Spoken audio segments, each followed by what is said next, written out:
দেশে বেকারত্ব নিয়ে কিন্তু নতুন একটি রিপোর্ট, যেই রিপোর্টে 2024 সালের লোকসভা ভোটের আগে চাপের মুখে কেন্দ্রীয় নরেন্দ্র মোদী সরকার, যখন বারবার ঢাকঢোল পিটিয়ে মোদী অমিত শাহ নিজেকে বছরে 2 কোটি চাকরির কথা প্রতিশ্রুতি দিয়ে প্রায় 8-9 বছর রাজত্ব করেছে, সেই পরিস্থিতিতে কিন্তু কেন্দ্রে নরেন্দ্র মোদী সরকারের কাছে একটা সবথেকে বড় চ্যালেঞ্জ, বেকারত্বের দিক থেকে দিশেহারা। আইএলএর রিপোর্টে এমনটাই ইঙ্গিত পাওয়া যাচ্ছে। 2002 সালে দেশের বেকারত্বের মধ্যে শিক্ষিত যুবকের সংখ্যা বৃদ্ধি পেয়েছে। 2002 সালে এই অনুপাত ছিল 54.2। 2022 সালে এক লাফে বেড়ে দাঁড়ায় 56.7%। চলতি বছরের রেকর্ড ছাপিয়ে বর্তমানে বেকারত্বের সংখ্যা রীতিমতো রেকর্ড গড়েছে। রিপোর্টে দেখা যাচ্ছে দেশে বর্তমান বেকার 76.7 জন শিক্ষিত যুবক এবং 62.2% শিক্ষিত যুবতী। এমনই রিপোর্টে সামনে আসতেই কেন্দ্রে মোদী সরকারের একঘাত নিয়েছে তৃণমূল কংগ্রেস, সিপিএম এর মতো বিরোধী দলগুলি। বিরোধীদের অভিযোগ, এটাই মোদীর আজকে দিনের আসল চেহারা। মুখে যতই বলুক দেশে বেকার সমস্যা মোদীর আমলে পাহাড় প্রমাণ হয়েছে বলে অভিযোগ, তবে ভোটের মুখে এমন রিপোর্ট সামনে আসায় রীতিমতো চাপে গেরুয়া শিবির।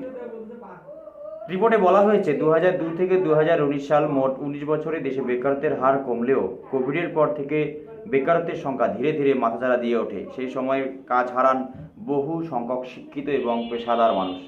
রিপোর্ট প্রকাশ্যে আসার পরেই কেন্দ্রে নরেন্দ্র মোদী সরকারের সমালোচনা সরব হয়েছে বিরোধী দলগুলি।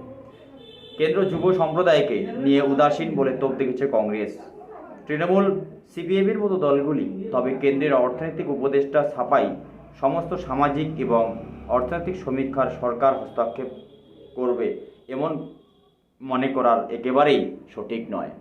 কিন্তু এই রিপোর্ট তখনই আসছে দর্শক, যখন সামনেই লোকসভা ভোট এবং দেশের প্রধানমন্ত্রী বারবার নিজেকে বলছেন যে বেকারত্ব, তার সঙ্গে সঙ্গে কর্মসংস্থান এবং দেশীয় প্রযুক্তি যদি বৃদ্ধি পায় তাহলে অবশ্যই আগামীতে দেশে কর্মসংস্থান হবে। সেই অনেক পুরানো দিনের কথা, মায়ের দেয়া মোটা কাপড় মাথায় তুলে নেড়ে ভাই, এরকম কবিতার লাইন আমরা শুনেছি। মায়ের দেয়া মোটা কাপড় মাথায় তুলে নেড়ে ভাই। একসময় ইংল্যান্ডের সুতিবস্ত্র ভারতে প্রচুর বাজারকে গ্রাস করতে এবং ইংল্যান্ডের সুতিবস্ত্রর চাহিদা ছিল ভারতবর্ষে, তখন এই সমস্ত কবিতা লেখা হতো। কিন্তু এবার সেই দেশীয় প্রযুক্তির কথা বলতে গিয়ে দেশের প্রধানমন্ত্রী তার রাজত্বে রেকর্ড করলেন বেকারত্বের।